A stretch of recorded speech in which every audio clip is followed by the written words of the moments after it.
Salut la famille en Christ, je vais parler de ce sujet parce qu'il est important.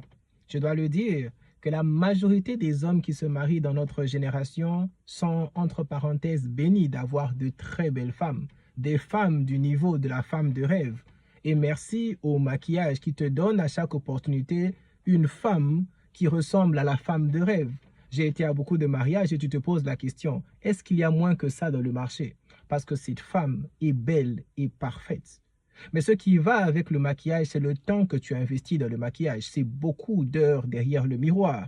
Mais toutes ces heures ne fixent que l'extérieur, alors que lorsqu'il vient au mariage, tu as besoin d'une femme avec des vertus à l'intérieur. Attends jusqu'à ce que tu sois marié et que tu te rendes compte que le maquillage que tu aimais commence à te défier lorsqu'il vient au temps de l'église. Ou est-ce qu'arriver à l'église devient un problème à temps parce que la femme valorise plus sa beauté extérieure que le travail qui va se passer dans le temple de l'Éternel? Et aujourd'hui, Dieu nous rappelle. Et pire que ça, quand on a ce problème au niveau de la femme, c'est la facette de ce qui se passe à l'église aujourd'hui. Ou est-ce que dans le temple de Dieu, les projets qui sont promus, c'est pour la beauté du temple de l'église, les nouveaux écrans, un nouveau temple à acheter, mais les membres sont en train de se vider de leur vie spirituelle.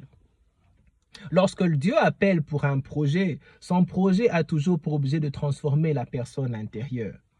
L'une des conclusions du livre de Néhémie et d'Ezra, c'est que Dieu a appelé ces hommes à reconstruire des murs et des bâtiments. Mais lorsqu'ils ont fini, ils se sont rendus compte que quelque chose ne change pas. C'est la qualité des hommes. Le temple de Dieu, quoique beau qu'il soit, l'extérieur, quoique beau qu'il soit, n'intéresse pas Dieu lorsque l'homme n'a pas changé. D'où le travail des prophètes d'aujourd'hui, des pasteurs d'aujourd'hui, c'est de se concentrer sur ces choses, sur ces détails, parce que l'Église ressemble à des femmes maquillées, qui passent beaucoup de temps dans des choses qui ne sont pas importantes, au lieu de passer dans des choses qui vont toucher à l'éternité. C'est comme ça que lorsque Dieu a un projet, il s'assure de payer pour son projet. La frustration des pasteurs qui cherchent à avoir des projets d'église qui n'avancent pas et qui commencent à demander de l'argent de la force, c'est parce qu'ils se rendent compte qu'ils ne travaillent pas avec la bénédiction de Dieu. Lorsque Dieu a un projet comme celui de Néhémie, le roi lui-même, Perse, va payer pour le projet. Lorsque les enfants d'Israël doivent sortir de l'Égypte, Dieu lui-même cause que les Égyptiens look favorablement aux besoins des Israélites. Et lorsqu'ils sont en train de travailler avec de l'or dans le désert, il faut que tu saches l'origine de cet or. Ils étaient des esclaves et pauvres. Comment ils sont devenus riches dans le désert? Parce que Dieu a payé pour sa facture. En soi, Dieu n'a jamais un problème d'argent. Il a besoin d'un problème des personnes disponibles à faire son travail. Il va mettre l'argent entre tes mains afin que l'argent puisse servir au changement des personnes, pas au changement du temple. Je loue et bénis ces églises en cours de route qui naissent parfois lorsque des assemblées prises sur la montagne ou bien sur la pelouse. Ils n'ont pas peur, de la pluie ou des tempêtes parce qu'ils savent que la révérence de Dieu est plus importante que ça. Sans ces murs, on peut prier. Sans ces temples, on peut prier. Sans ces chaises, on peut prier. Parce que d'un certain niveau, ces chaînes sont devenues des distracteurs. Aujourd'hui, lorsque tu vois un beau temple, tu penses que la présence de Dieu est dedans. Mais lorsque tu entres, tu trouves Babylone dans l'église. Et aujourd'hui, Dieu nous rappelle qu'il n'est pas en train de faire des églises maquillées. Il veut travailler avec le cœur de l'homme. Un homme heureux, ce n'est pas un homme qui a une belle femme qui sait se maquiller. Un homme heureux, c'est une belle femme qui sait se maquiller, mais qui sait aussi prier. Parce que c'est ces choses qui maintiennent le mariage. Ne te poses-tu pas les questions du nombre de divorces qu'il y a aujourd'hui dans notre communauté? C'est quoi la cause si tu as marié la femme qui ressemble à Beyoncé? Si cette femme était aussi belle, pourquoi est-ce qu'aujourd'hui tu divorces? Parce que tu t'es rendu compte que les choses importantes, je n'ai pas travaillé dessus. Malheureusement, les hommes de Dieu auront du mal à évoluer dans cette culture parce que cette culture a accepté l'inacceptable.